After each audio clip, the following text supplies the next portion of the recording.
لسمه برخه د رڼا د جنازې مراسم د هغې د ژوند غوندې ساده وو.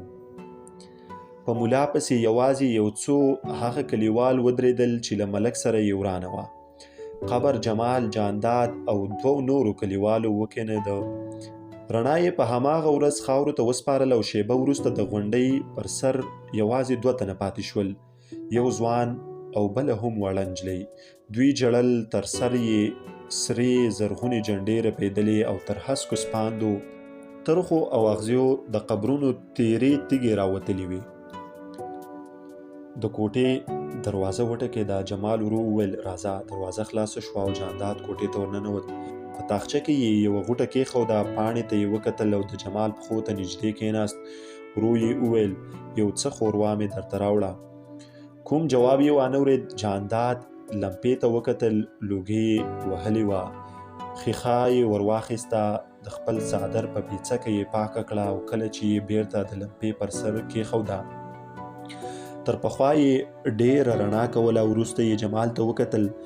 هغه خیرنې بسترې ته ولې لګولی و او چت ته یې کتل. بیا یې پاڼې ته مخ ور واړاوه. نجلۍ دیوال ته ناسته وه، سترګې یې سرې وې او څېره یې ستړې ښکارېده. جانداد ورو ولاړ شو، غوټه یې ور واخیسته، پر دیګ یې لاس کېښود، ګوتې یې تودې شوې، غوټه یې پرانیسته. د دیګ پر سر څو روغ او سوځېدلي پاستي ایښي وو. بیا یې شاوخوا وکتل. د وچې ډوډۍ د ایښودلو لپاره یې څه ونه موندل. خپل څادر یې هوار کړ او ډوډۍ یې پرې کېښوده.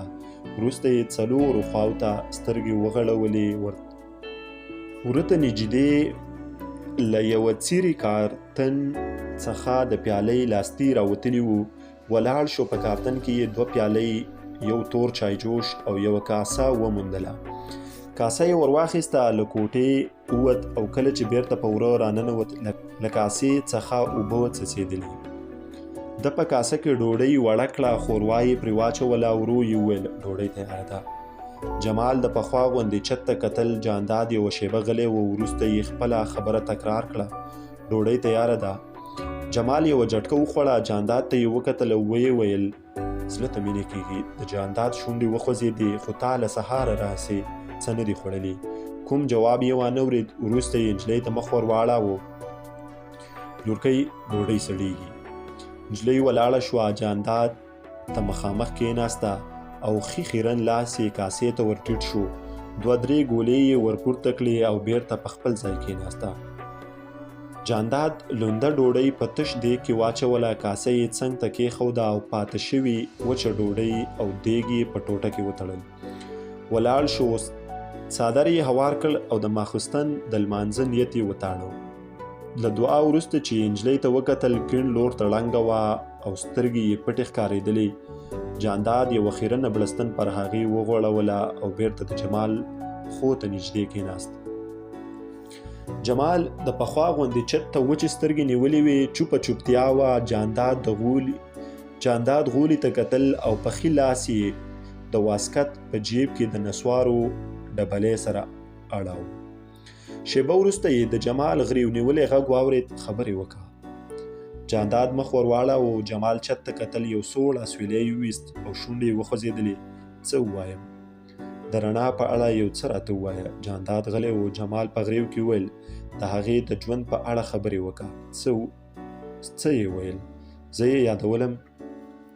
د جانداد په سترګو کې اوښکې راټولې شوې. یوه شیبه غلی و. بیا یې شونډې وخوځېدې. ته پر هغې ګران وې، ډېر ګران. رڼا هېڅکله له تا څخه بده خوله نه وهله. تل یې په ښو یادولې. ما به کله کله وچه ډوډۍ ورته راوړله. زه یوازینی کس وم چې دی به خپل زړه ورته تشاوه. کله چې ستا له کوجدې خبر را شوه، بیا یې هم کومه ګیله نه لرله. ته یې ملامت نه کړې. ویل یې چې ښه شو. یوه مکتبي یې وکړه. له ما په منې به یې څه لیدلی وی. بیا یې یو دم راته وکتل. سترګې یې له اوښکو ډکې وې، خو پر شونډو یې یوه ترخه مسکا پرته وه. په خپل خیرن تور پړوني یې پوزه پاکه کړه. ویې ویل کاکا جمال به اوس خوشحاله وي نه؟ زه غلی وم. څه به مې ورته ویل. بیا مې د هغې جړغونی غږ واورېد. خدای دې غم نه راویني. رڼا چې به کله ولیدم یوازې ستا خبرې به یې راته کولې، خو په وروستو کې اعصابو سم کار نه کاوه. کله به له خندا شنه شوه او کله به یې هم ژړل. له ځان سره به ګډه وه، ځان او جامو ته یې هم دومره پام نه کاوه. ویښته به یې جړ وو، خرګ به یې شکېدلی وو او ټیکری به ورپسې کښېده. بیا یې بدلو ته مخه کړه، په لوړ غږ به یې ټپې ویلې، ډېرې دردونکې ټپې. زما نورې نه دي په زړه، خو یوه ټپه به یې تل په خوله وه، نصیبه خاورې شي ایرې شي. تندیه مات شي، پر تا څه لیکلي دینه. وروسته خپلې لور ته اندېښمنه شوه، پاڼه ورباندې ګرانه وه او د هغې د راتلونکي په اړه به یې فکرونه کول. دا ویره یې هغه وخت لا ډېره شوه چې ناروغي پرې ایستله. یوه ورځ یې په ژړا کې راته وویل، کاکا تر اوسه خو ښه وم، ګریوانونه به مې ګنډل، خرڅول به مې او یوه ګوله به پیدا کېدله، خو اوس له پښو لوېدلی یم، هیڅ هم نشم کولی. زه به له لوږې سره یوه ګزاره وکم، بلا به مې نه وهي، خو پاڼه ډېر وخت وږې وي، ورځ په ورځ زیړېږي، که مړه شمه پاڼه به څه کوي. ما ډاډ ورکړ چې خدای مهربانه دی، زړه مه خوره، جوړه به شي. خو دې یوه سړه ساه وویسته او ویې ویل، نه کاکا زه نه جوړېږم، زما هډونه خبر دي، مرم، له مرګه دومره ویره نه لرم، لا ښه ده له غمه به خلاصه شم. خو پاڼه به څه کوي، هغه له ما پرته هیڅ څوک هم نه لري، هیڅ څوک.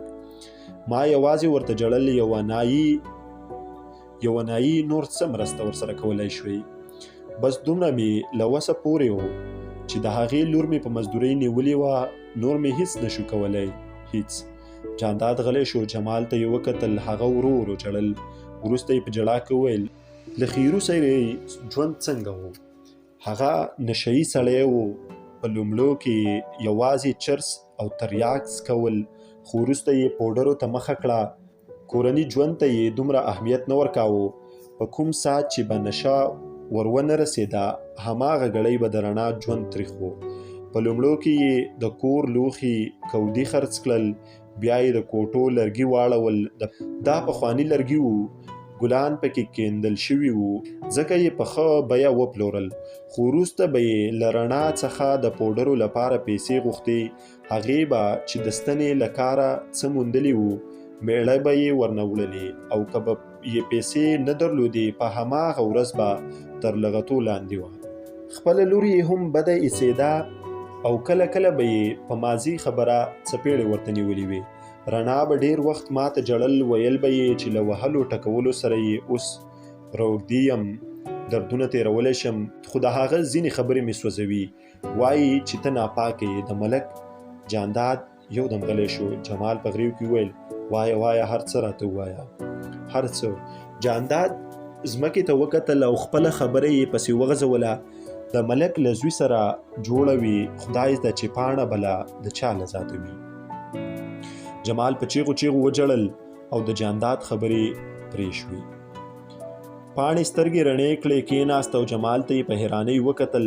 هغه په زوره ژړل او د نجلۍ په څېره کې ویره ښکارېدله. جانداد ورو ولاړ شو، غوټه یې ور واخیسته او له کوټې ووت. نیم ساعت تیر شو. د جمال ژړا په سلګو بدله شوې وه او د نجلۍ له اوښکو ډکې سترګې د لمپې رڼا ته ځلېدلې.